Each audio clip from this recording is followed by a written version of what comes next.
지난 시간에 우리가 로마서 11장 전반부에서 하나님께서는 자기 백성 이스라엘을 버리지 아니하셨다, 이 말씀을 상고해 보았습니다. 하나님은 아브라함과 맺은 언약, 다윗과 맺은 언약을 버리지 않으셨습니다. 그런데 왜 이스라엘은 지금 하나님과 이렇게 멀어지게 되었느냐? 하나님이 버리신 것이 아니라 그들이 하나님을 버렸습니다. 하나님께서는 대언자들을 보내셨는데 대언자들을 받아들이지 않았습니다. 하나님께서 자기 아들 예수 그리스도를 그들에게 유대인의 왕으로 보내셨는데 그들이 그 왕과 왕국을 거부했던 것입니다. 자, 그렇지만 이렇게 이스라엘이 실족하고 넘어진 것이 오히려 이방인들에게는 기회가 되었다. 그리고 바로 이방인들을 통해서 이스라엘을 질투나게 해서 하나님께로 돌아오게 하는 것이 하나님의 원대한 계획이라는 것을 우리가 성경을 통해서 살펴볼 수가 있습니다. 이스라엘은 실족했습니다. 실족했는데 그들이 영영 땅에 쓰러져서 못 일어날 정도로 아주 넘어진 것은 아니라는 겁니다. 내가 말하노니 그들이 실족함으로 넘어지게 되었느냐? 결코 그럴 수 없느니라. 이스라엘은 왜 넘어졌습니까? 거치는 반석, 걸림돌에 걸려 넘어졌어요. 걸림돌이 누구냐? 예수 그리스도입니다. 예수 그리스도는 믿는 자에게는 구원의 반석이 되지만 믿지 않고 거역하는 자들에게는 걸림돌이 됩니다. 예수님께서 오셔서 하나님의 진리를 말씀하실 때 많은 사람들이 믿음으로 받아들인 자들은 은혜를 누렸는데 거기에서 뭔가 꼬투리를 잡으려고 하고 비판을 하려고 하고 예수님을 모함하고 정죄하려고 하는 자는 하나도 은혜나 덕이 되지 못하고 오히려 그들에게 바리새인들과 서기관들에게 걸림이 되었습니다. 그래서 거치는 반석이 되었습니다. 그들이 걸려서 넘어졌지만 다시 일어나지 못할 정도로 아주 쓰러진 것은 아니라는 겁니다. 다시 회복될 가능성이 있다는 것을 전제로 하고 있습니다. 이스라엘이 넘어짐으로 인해서 어떤 일이 일어났습니까? 이스라엘이 넘어짐으로 세상이 부요하게 되었고 또한 이스라엘의 쇠퇴함이 이방인들의 부요함이 되었습니다.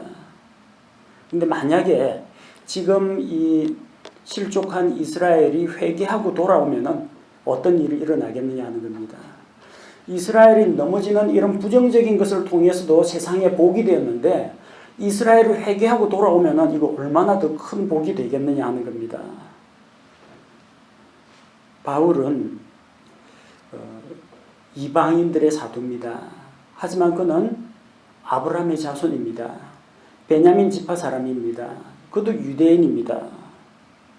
바울은 자기가 유대인이지만 이방인 사역을 담당하는 사도로서 이야기합니다. 내가 이방인의 사도로서 내 직무, 사도의 직무를 존귀하게 여긴다고 했습니다. 그리고 너희는 바로 이스라엘 덕분에 너희 이방인들은 하나님의 긍휼을 입게 되었다는 겁니다. 바울이 처음부터 이방인 사역자가 된 건 아닙니다. 그는 만나는 사람들, 유대인들에게 가서 하나님의 말씀을 전했습니다. 선교 여행을 다니면서도 꼭 유대인들의 회당을 찾아가서 말씀을 선포했습니다.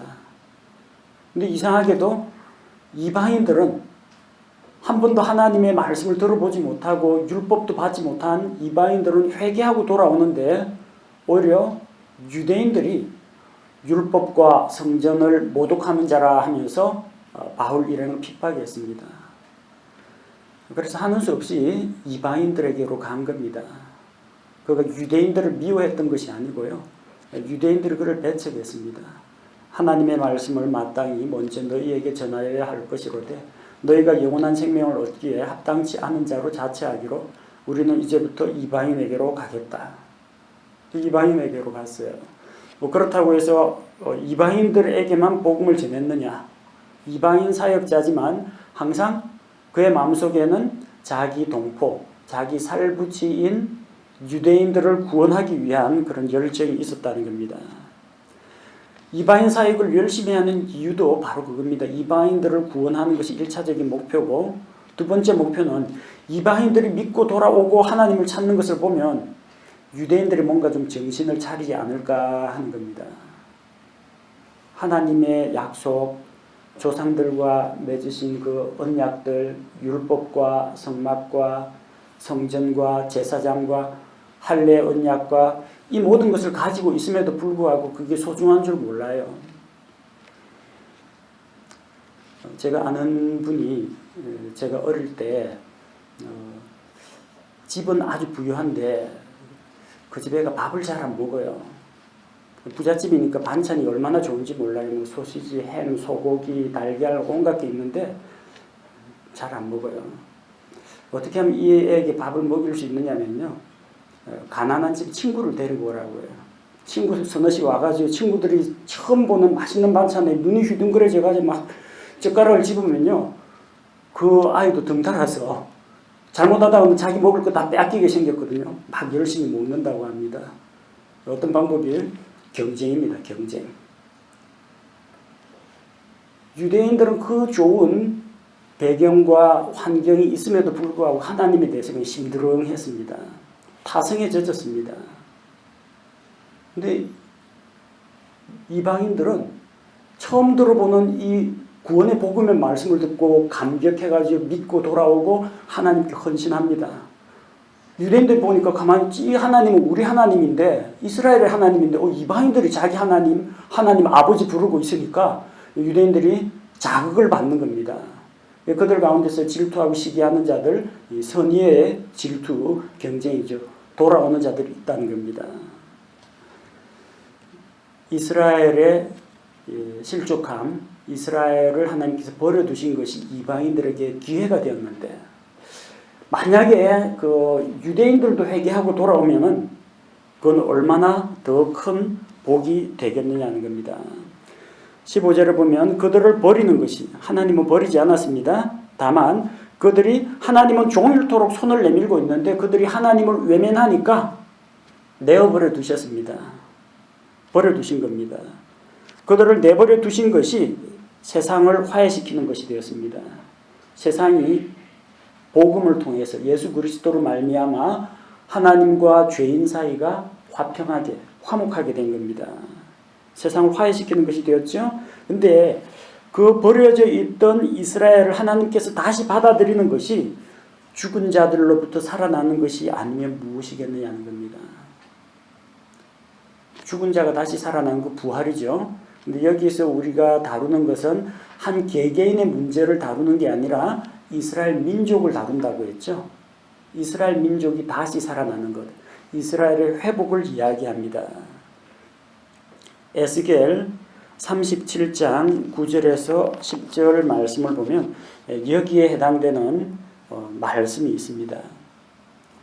에스겔 대언자에게 하나님께서 마른 뼈의 환상을 보여주셨습니다. 주께서 그를 뼈가 가득한 골짜기 한가운데 두었습니다. 그냥 마른 뼈예요.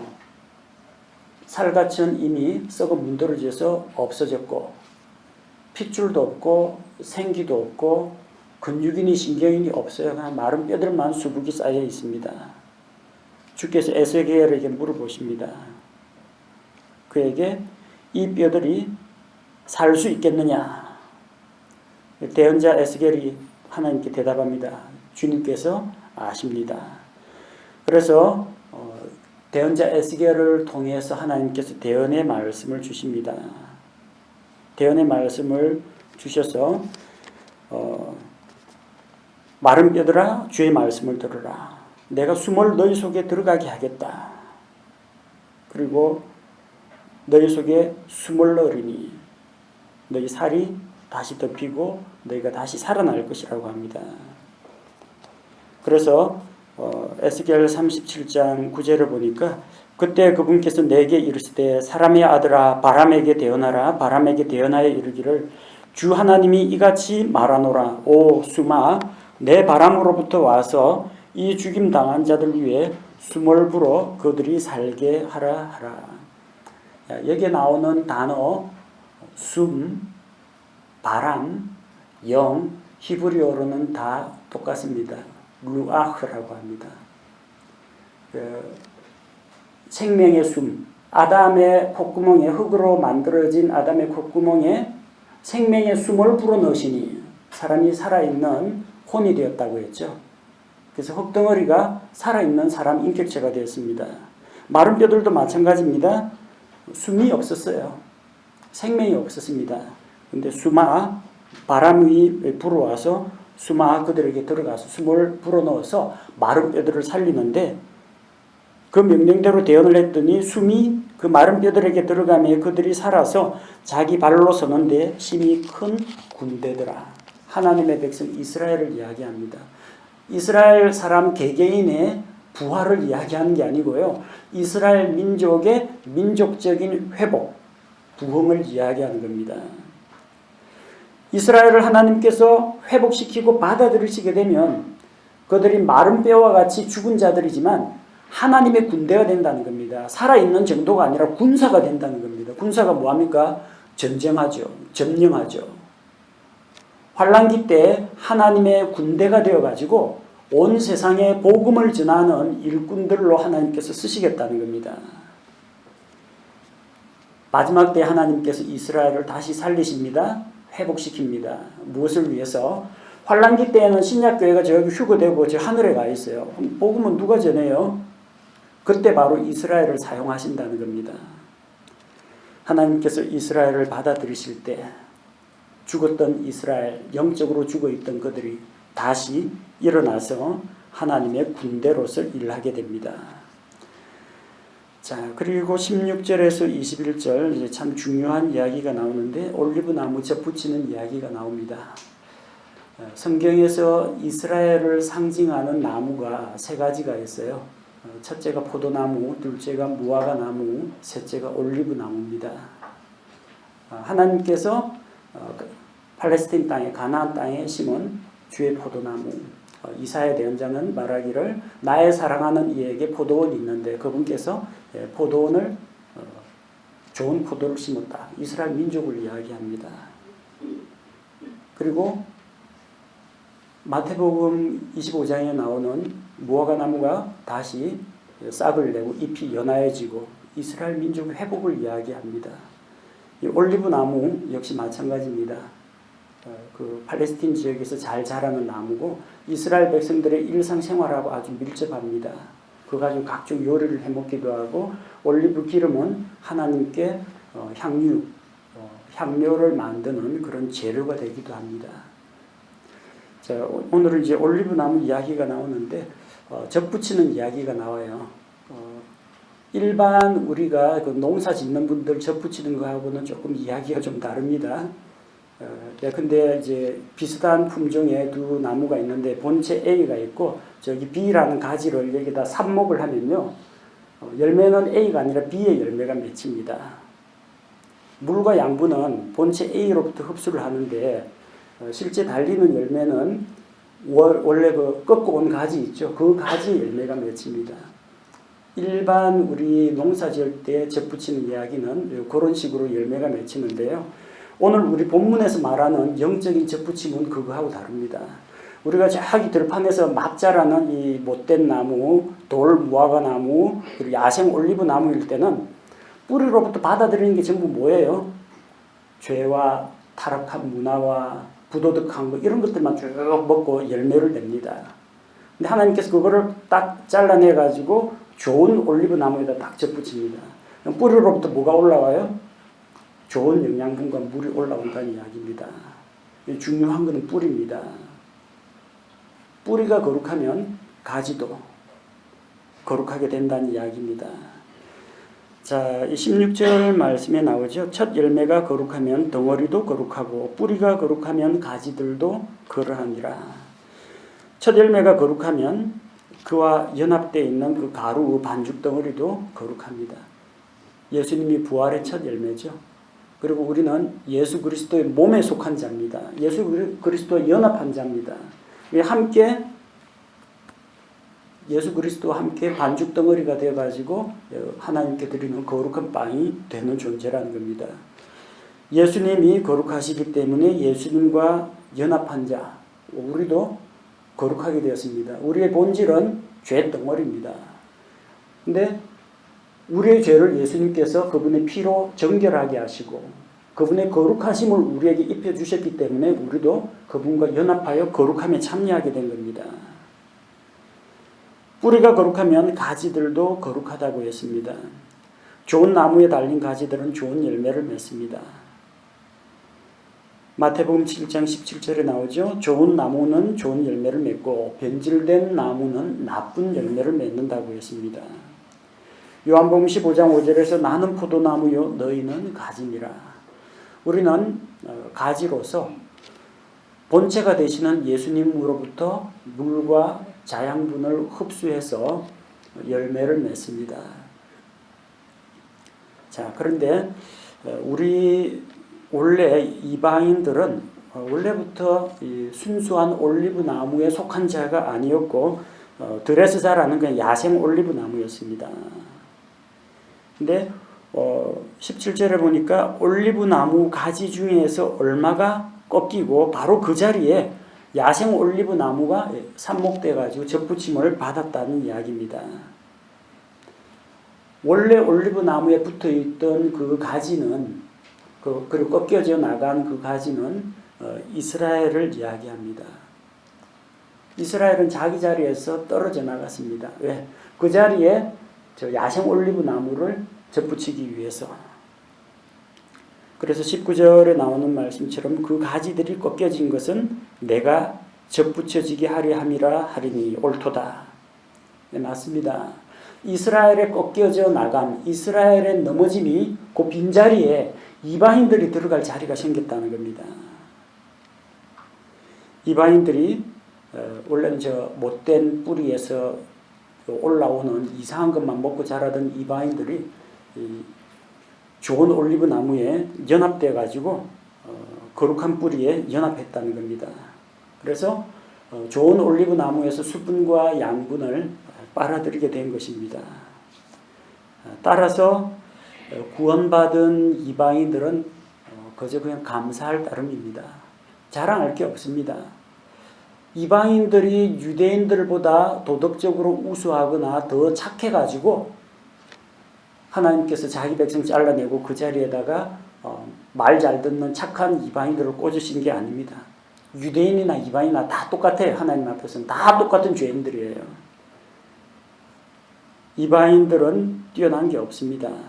그러니까 우리가 우리 공로, 우리의 의로 이 좋은 올리브 나무에 연합이 되었다면 자랑할 게 있습니다. 내가 말이야 그래도 착한 일을 이렇게 많이 했고 사회에서 쌓은 공덕이 있는데 자랑할 텐데 우리는 실은 자랑할 게 하나님 앞에서 아무것도 없어요. 그리고 우리가 이스라엘 사람들보다 뛰어나다고 말할 수가 없습니다. 다 도토리 키재기예요. 그러니까 이스라엘 사람들을 우리가 무시하거나 교만하게 대해서는 안 됩니다. 가지는 뿌리가 없으면은 이 본체에서 떨어져 나간 가지는 말라 비틀어지고 시들어가지고 곧 죽어버립니다. 가지가 뿌리를 지탱하는 것이 아니고 뿌리가 가지를 지탱합니다. 원래 있던 그 올리브 가지나 야생 올리브 나무에서 꺾어온 가지나 접붙여진 가지나 모두 뿌리 덕분에 살아있는 것이지 가지 자기가 잘나가지고 살아있는 게 아닙니다. 그게 자랑할 게 없어요. 자랑할 게 있다면 나에게 복음을 주시고 예수님을 믿을 기회를 주신 하나님께 감사하고 구원하시는 주님으로 인해서 우리가 자랑해야 됩니다. 자, 그러면 이 올리브 나무는 도대체 무엇을 의미하는가? 올리브 나무의 뿌리는 무엇을 말하는가?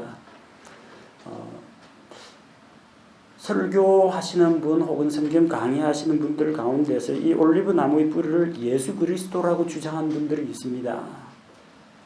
그래서 우리가 원래는 예수님께 속하지 않았는데 야생 올리브 나무인데 죄 가운데 있었는데 예수 그리스도에게 접붙여졌다. 이러면 아주 설명이 명쾌하죠. 곧 설명이 되는데 그럼 꺾여진 가지는 뭐냐? 이게 해석이 안 된다는 겁니다.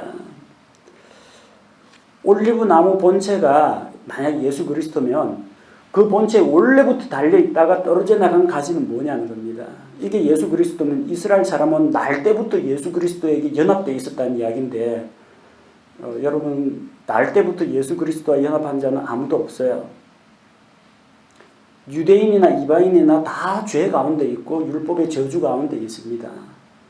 유대인이건 이방인이건 간에 다시 태어나야 합니다. 다시 태어나서 하나님의 자녀가 되어야 예수 그리스도의 몸에 연합한 자가 될 수가 있습니다. 만약에 이거 올리브 나무 본체의 뿌리가 예수 그리스도라고 하면 이스라엘 사람들은 날 때부터 구원받은 사람이 된다는 이야기입니다. 그런 이런 교리적으로 맞지도 않습니다. 그리고 또 예수 그리스도가 본체고 이스라엘은 원래부터 그 가지로 붙어 있었다고 합시다. 그런데 그들이 떨어져 나갔어요. 잘려져 나갔어요. 예수님에게 붙어 있다 잘려 나가는 일이 있을 수가 있느냐? 없습니다. 그 뒤에도 나오죠. 그 뒤에도 보면은 22절을 보니까 하나님의 선하심 가운데 거하라. 그렇지 않으면 너도 잘려 나가리라. 아니 그러면 내가 예수님 믿고 착한 일 안 하고 선한 일 안 하면은 예수님에게서 잘려 나가가지고 구원을 잃어버리는가? 심각한 교리적인 혼동이 올 수가 있습니다. 그러니까 이 올리브 나무의 뿌리, 이 거룩한 본체를 예수 그리스도로 보기에는 문제가 있다는 겁니다. 그럼 이 올리브 나무의 뿌리는 뭐냐? 지금 우리가 로마서 9장, 10장, 11장에서 다루는 것이 뭘 다루고 있어요? 이스라엘 민족을 다룹니다. 이스라엘 민족의 뿌리가 누구예요? 믿음의 조상 아브라함입니다. 그래서 이 올리브 나무의 뿌리라는 것은 아브라함 언약이라고 보시면 됩니다. 이러면은 이야기가 됩니다. 이스라엘 백성은 날 때부터 아브라함의 자손입니다. 맞죠? 태어날 때부터 그렇지 않습니까? 육체로는 아브라함의 자손들입니다. 그들은 복음에 대해서는 너희와 원수가 되었지만 조상들로 인해서 은혜를 입은 자라고 했습니다. 왜? 날 때부터 할례의 언약, 아브라함의 언약에 속해 있던 자입니다. 구원의 맥락이 아닙니다. 언약의 백성이냐 아니냐 하는 겁니다. 아브라함 언약의 상속자입니다. 그래서 아브라함의 믿음을 가지고 단순히 몸에 새긴 이 할례를 믿지 말고 하나님 앞에서 마음의 할례를 받고 육신적 유대인이 아니요 내면적 유대인이라고 한 것처럼 정말 아브라함의 자손으로서 아브라함 언약을 믿고 그 가운데 거하면은 하나님께서 아브라함에게 약속하신 것을 그대로 물려받을 수 있는 사람들이 이스라엘이라는 겁니다. 그러나 만약에 그들이 믿지 않으면 아브라함 언약에서 떨어져 나간다는 겁니다. 요한복음에서 예수님께서 너희는 너희 아비 마귀에게서 났다 이야기합니다. 유대인들은 우리는 아브라함의 자손이다. 누구의 종이 된 적도 없고 어디 간음으로 태어난 게 아니라 정통 아브라함의 자손이라고 이야기합니다. 예수님이 뭐라고 하셨어요? 너희가 아브라함의 자손이면 아브라함의 행사를 할 것이거늘 지금 내가 하나님의 말씀을 전하는 나를 너희가 이렇게 믿지 않고 정죄하느냐. 오히려 그들을 책망하셨습니다. 뭘 말합니까? 육신적으로는 분명히 아브라함 자손 맞습니다. 그런데 주님께서는 뭐라고 하셨어요? 너희는 너희 아비 마귀에게서 났다. 너희는 아브라함의 자손 아니라는 이야기예요. 왜? 아브라함은 언약과 무관하게 살아가는 자들입니다. 몸에다가 이게 생책이 냈다고 해서 할례의 백성이 되는 게 아닙니다. 그 할례의 의미를 알고 거기에 대한 하나님의 언약에 대한 믿음이 있어야 한다는 겁니다. 그래서 아브라함 언약 가운데서 언약의 백성으로 태어났는데도 그 언약 가운데 거하지 않으면은 언약하고 무관한 자가 되어버린다는 겁니다. 아브라함 언약, 모세 언약, 다윗 언약 다 물려받았죠. 약속대로 메시아가 왔어요. 하늘의 왕국을 너희에게 주겠다. 예수님께서 자기 백성에게 하늘의 왕국을 이 땅에 세우겠다고 했는데 우리의 왕은 카이사르 외에는 우리에게 왕이 없습니다. 그리고 그 왕국은 우린 예수님이 주신다는 그 왕국을 거부해버렸어요. 거부한데 어떡합니까? 약속대로 오셔가지고 왕국을 주겠다는데 거부하니까 그 언약하고 무관한 자가 되어버린 겁니다. 반면에 이방인들은 원래는 아브라함 언약 밖에 있던 자들입니다. 이 순수한 올리브 나무가 아니라 저기 야생에서 자라는 야생 올리브 나무예요. 조상들도 믿음의 조상이 없어요. 아브라함 같은 믿음의 조상이 없어요. 약속들에 대해서는 외인입니다. 그런데 아브라함과 같이 믿음을 가졌다는 겁니다. 아브라함은 할례 받기 이전에 하나님의 말씀을 믿음으로 말미암아 아브라함이 주의 말씀을 믿음에 이것을 그에게 의로 여기셨다. 우리도 복음의 말씀을 믿어 그것을 하나님께서 의로 여기시고 아브라함하고 똑같네요. 아브라함의 믿음에 참여하는 자들이 되었다는 겁니다. 갈라디아서 3장 29절에 나오는 것처럼 너희가 그리스도께 속한 자면 아브라함의 자손이요 약속대로 상속을 받을 자라고 했습니다. 이렇게 이 올리브 나무를 이제 아브라함 언약이라고 보면 그 언약 가운데 들어올 수도 있고 나갈 수도 있다는 겁니다. 원래 가지들이 꺾인 것은 바로 그 이방인들이 접붙여지도록 하기 위해서 하나님께서 이방인들에게 기회를 주신 겁니다. 우리는 이전에는 언약 밖의 사람이었는데 언약 안으로 들어왔고 이스라엘은 육신적으로는 아브라함의 자손인데 그 언약 가운데 거하지 않고 하나님의 언약을 외면하고 무신론자가 되어버리거나 율법주의자가 되어버리니까 그 언약을 아브라함 언약을 상속받지 못하는 자가 되었다는 겁니다. 근데 이거 회복이 가능합니다. 지금 그들이 눈이 멀어가지고 자기들의 왕을 메시아를 몰라보는데 나중에 그들이 회개하고 돌아오면 다시 제자리에 갖다 붙일 수 있습니다. 20절, 21절 넘어진 자가 있고 서 있는 자가 있습니다. 그들은 믿지 아니함으로 꺾였고 너는 믿음으로 말미암아 서 있느니라. 높은 마음을 품지 말고 도리어 두려워하라. 두려워하라는 게 뭐 구원을 잃어버릴까 두려워하라는 그런 이야기가 아닙니다. 우리가 은혜로 언약 가운데 아브라함 언약 가운데 들어왔으면 아브라함의 복을 상속받는 자가 되었으면 이게 나의 선한 행실이나 나의 공로 의해서 난 것이 아니니까 자랑하지 말라는 겁니다. 내가 이스라엘 사람보다 뛰어나서 내가 의로워서 그런 게 아니니까 자랑하지 말고 자기를 낮추고 겸손한 마음을 가지라는 겁니다. 높은 마음을 가지지 말고 도리어 두려워하라는 겁니다. 뭘 두려워해야 되냐? 구원을 잃어버릴까 두려워한다는 이야기는 아닙니다. 우리도 언약 가운데 거하지 않으면 떨어져 나갈 수 있다는 겁니다. 구원은 잃어버리지 않겠지만 아브라함의 복을 상속받지 못하는 그런 사람이 될 수 있다는 겁니다. 예수 믿고 구원받는 것은 우리의 노력이나 의나 우리의 선함하고는 관계가 없습니다. 하나님께서 믿는 자에게 값없이 주는 선물입니다. 선물 줬다가 도로 뺏는 것은 선물이 아닙니다. 선물은 그냥 줬으면 받으면 그걸로 끝입니다. 구원의 선물은 잃어버리지 않습니다. 그러나 아브라함의 복이 무엇입니까? 아브라함의 복이 그 아브라함의 씨 아브라함의 후손을 통해서 세상이 하나님께로 돌아오는 복의 통로가 되는 거 아닙니까? 우리를 통해서 수많은 사람이 하나님께 돌아오는 이런 일에 우리가 쓰임을 받을 수 있는데 우리가 언약 밖으로 나가버리면 그런 일에 쓰임 받지 못합니다. 아브라함에게 하나님께서 약속하신 그 약속의 복 우리가 그 복이 상속자가 되지 못할 수가 있다는 겁니다. 구원의 맥락이 아니라 언약과 상속의 문제입니다. 자, 본래의 가지들도 떨어져 나갔습니다. 어려서부터 구약 성경 배우고 율법의 규례를 엄격하게 지키고 조상들로부터 엄격한 훈련을 받던 이스라엘 사람들도 떨어져 나갔습니다. 너희도 떨어질 수 있다는 것을 생각하라는 겁니다. 하나님께서 본래의 가지도 아끼지 아니하셨을진데 그분께서 또한 너를 아끼지 아니하실까 조심하라는 겁니다. 구원에서 떨어지는 건 아닙니다. 올리브 나무에서 떨어져 나갔다고 해서 구원을 잃어버리는 것이 아닙니다. 만일 올리브 나무에 붙어 있는 것이 구원을 의미한다면은 진짜 구원을 의미한다면 이스라엘 사람들은 본체에 원래부터 붙어 있었으니까 원래부터 구원받은 상태라는 이야기가 됩니다. 또 구원받은 자가 언제든지 구원을 잃어버릴 수 있다. 은혜로 받은 구원이 우리의 부실한 행동으로 잃어버릴 수 있다면 이건 은혜가 더 이상 은혜가 아님이라 지난 시간에 이야기했죠. 자, 우리의 행위는 우리가 구원받는 데 하등 도움이 되지 못합니다. 또한 우리의 행위는 우리가 구원을 잃어버리는 조건이 되질 못합니다. 이거는 구원의 맥락이 아니라 언약과 축복의 상속의 문제입니다.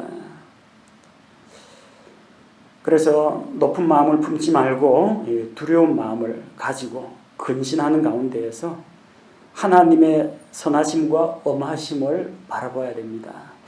많은 사람들이 둘 중에 하나만 보는 사람이 있어요. 하나님의 선하심, 하나님은 사랑이시라, 하나님은 용서하시고, 하나님은 참 좋으신 하나님. 이러다 보니까 하나님 무서운 줄 몰라요. 내가 잘못해도 용서해 주겠지, 죄 지어도 봐주시겠지. 용서해 줍니다. 예수 그리스도의 피로 용서해 주십니다. 근데 징계는 받아야 돼요. 교정은 받아야 됩니다.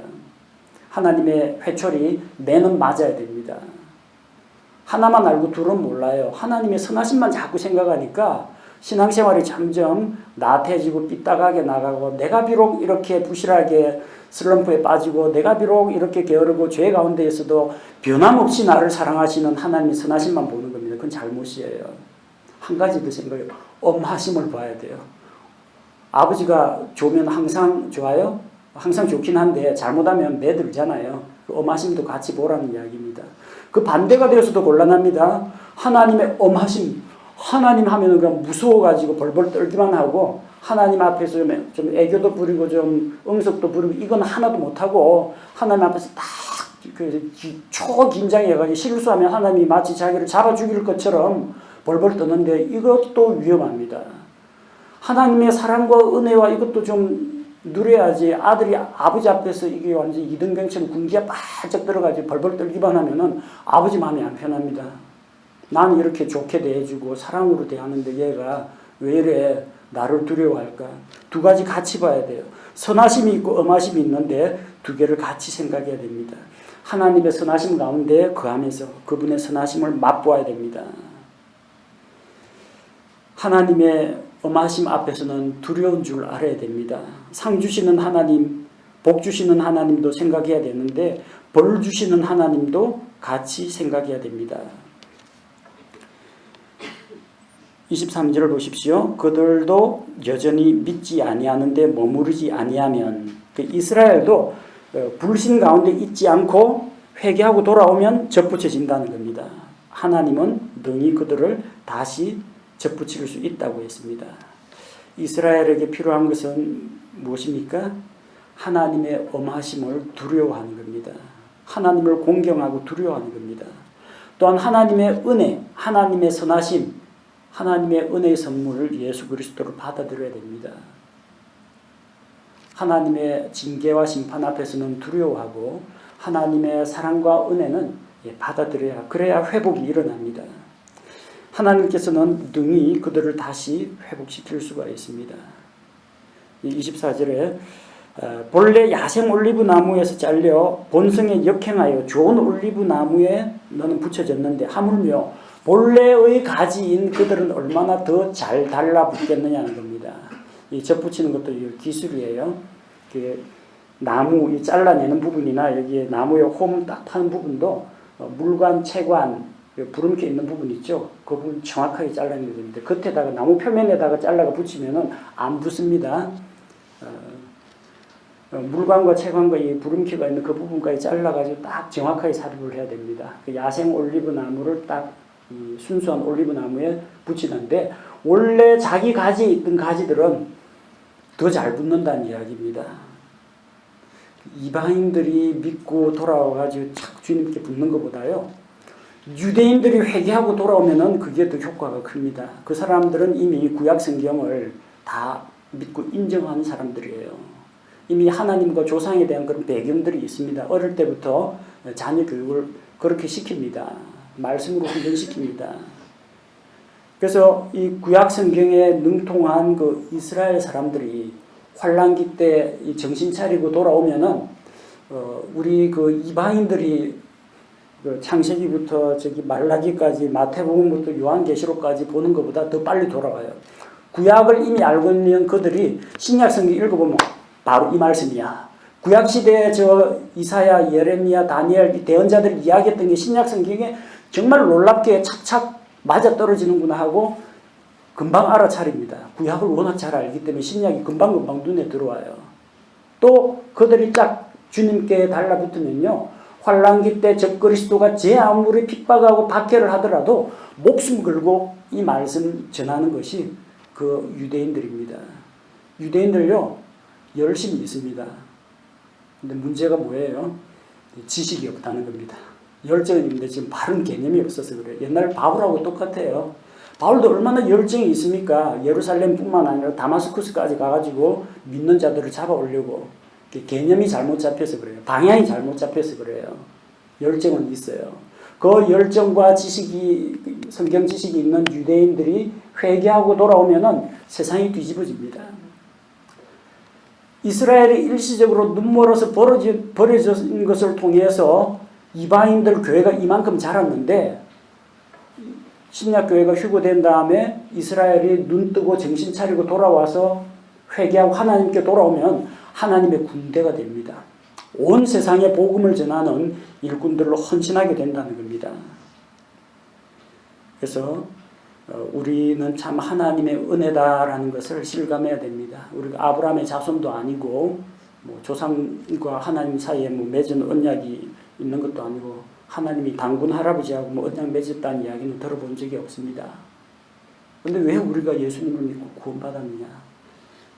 이스라엘이 일시적으로 눈멀고 하나님에게서 떠나 있기 때문에 하나님께서 이방인들에게 관심을 보여주셨습니다. 자, 이스라엘은 이방인들보다 훨씬 더 나은 조건에 있었지만 하나님을 거부하고 원래의 본체에서 떨어져 나갔습니다. 우리는 그 이스라엘 사람들을 볼 때 구약시대에 이 사람들 참 이렇게 하나님께 반역하는 거 볼 때 참 안타까운 마음이 드는데 그들을 멸시하지 말아야 됩니다. 그들은 하나님께 버림받은 존재가 아닙니다. 언젠가 돌아올 사람들이에요. 우리가 안타깝게 여기고 불쌍히 여기고 이스라엘의 회복을 위해서 기도해야 됩니다. 그리고 우리는 자랑할 게 없습니다. 야생 올리브나무 온갖 지저분한 것들만 조상들로부터 유전한 망명된 행실로 가득 차 있던 우리가 예수 그리스도의 피로 어린 양의 피의 보배로운 예수 그리스도의 피로 구속받아서 이렇게 새 사람이 되지 않았습니까? 언약의 백성이 되지 않았습니까? 우리가 잘나서 그런 게 아닙니다. 오로지 하나님의 은혜예요. 우리에게 베풀어 주신 그 사랑과 하나님의 오래 참으심으로 인해서 우리가 이렇게 언약의 백성이 되었습니다. 자랑하거나 교만한 마음을 품지 말고 구원자이신 주님으로 인하여 자랑하고 우리가 받은 이 놀라운 구원, 이것을 감사하게 생각해야 됩니다. 그리고 주님 앞에서 선한 열매를 맺고 아브라함의 언약에 참여한 자로서 하나님의 엄하심과 하나님의 선하심을 기억하면서 하나님의 엄하심 앞에서 두려워할 줄 알고 하나님의 선하심 아래에서 한없이 그분의 은혜를 누릴 줄 아는 성도들이 되어야겠습니다.